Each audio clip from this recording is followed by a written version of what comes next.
are the community. It is intergeneration. It is classroom, playground beyond the school gate. It is a police officer who doesn't have to stop and search. But by stopping a young person, they know the young person, because they took them for an activity other than. So the Prime Minister is correct. We cannot arrest our way out of this situation. We cannot just stop and search our way out of this situation. But we do need to be able to provide sustainable and credible relationships that are not just for the duration of a favoured agency that goes in because they've ticked the box and got the outputs and outcomes right.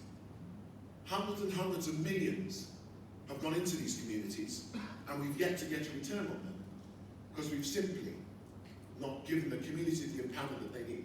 We're recognising now that communities are required, so we believe that's why you have a community campus. Somewhere to go, facilities that are open. We don't need to build any more facilities, we just need to open the doors to the existing facilities. And once you give them the right activity, as Nick said earlier, once you've got the social coaches, and they are representative of the community, they only give 2 hours back a week. If you've got everybody giving 2 hours back a week, it doesn't become a burden. And then we start to see something magic happen. By the way, the pre-volunteer program developed for the 2002 Commonwealth Games became the Game Makers program. The 2012 Olympic and Paralympic Games. We had 270,000 volunteers that we couldn't use after the Games because of data. We couldn't share the data. A simple box on a form prevented one of the biggest transfers of volunteer currency that managed to maintain their volunteer bureau, but others didn't benefit. Sometimes the missed opportunity comes from simply applying a bit of common sense. A social coach has confidence, conviction, dedication, giving, respect and spirituality as some of the core behavioural characteristics and values. They're values because they can translate. They're values because they make sense to everybody. And whether we think this is a black problem or a white problem or an Asian problem, or the Asian is the terrorist, the black's the gang member, and the whites are just confused and not quite sure who they want to be, this is a youth problem. I said earlier, a youth ministry or a Royal Commission for Youth is long overdue. We've treated this as a political football for far too long.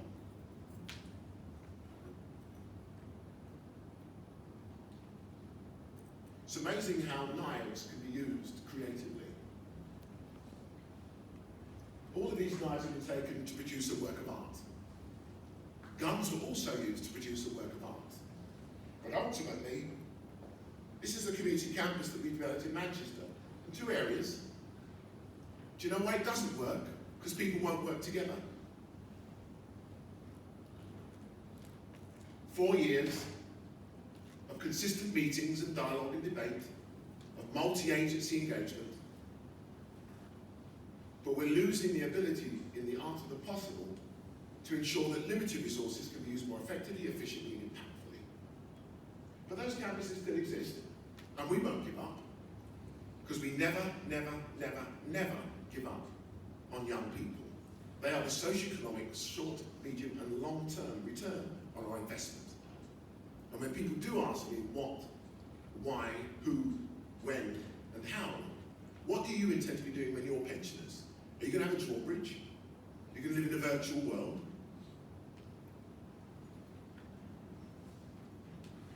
That's the model in the East End of London. 19 months ago, I became the chair of the Board of Governors at the University of East London as a former Hackney boy, absolutely over the moon, because we had this potential bad boy who was told he wouldn't achieve nothing, become the first chair, non-academic, of a post-93 institution. But guess what? 48 hours later, on September the 3rd, a 14-year-old schoolboy got shot dead on the streets of Newham, and his name was Corey Jr. Davis. I got angry. How could we be still seeing loss of life if every life matters, if every life is priceless?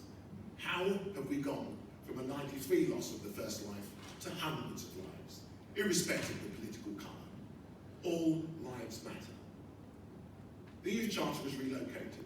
We still have our spiritual home here, but we've been in every single city because the Youth Charter is quiet in what it does.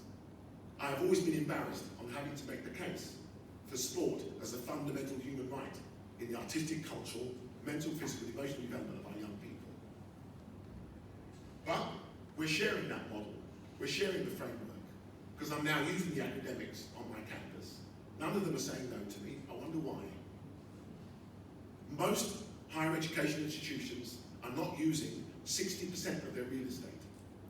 I believe they play a critical part in being able to broker, facilitate, and enable whatever happens in how we work collectively and collaboratively. Research, project management, student engagement, community engagement. These are all the things that we're doing.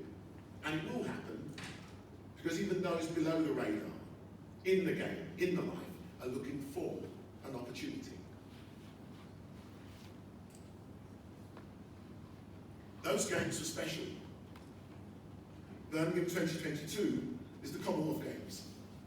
Next year is the Olympic and Paralympic Games in Tokyo. What will the legacy be? One thing I always say to people is, Manchester did something extraordinary that is yet to be truly understood. That's why I still beat the drum as to what the art of the possible can be. So if the shooting of a 14-year-old schoolboy in a tragedy could become a global movement of sport for development for peace. And by the way, we do it with no money. The Youth Charter has no money. But does that mean we give up? We're all here because we care. So if we do really bring and pool our resources effectively and efficiently, what can we achieve? Believe it or not, the late President Mandela and the late Muhammad Ali both used boxing to overcome the injustices of their beliefs or their social and political situation to transcend. One Christian, one Muslim, but all managed to transcend and become globally iconic. Believe it or not, they informed a lot of what the Youth Charter was doing. Because before the end of apartheid, I went to South Africa and I saw what you have seen in the community campus and the social coaches, extraordinary people doing extraordinary things with nothing. They had nothing except the indomitable human spirit. So what I want to leave you with is food for thought. Currency to digest.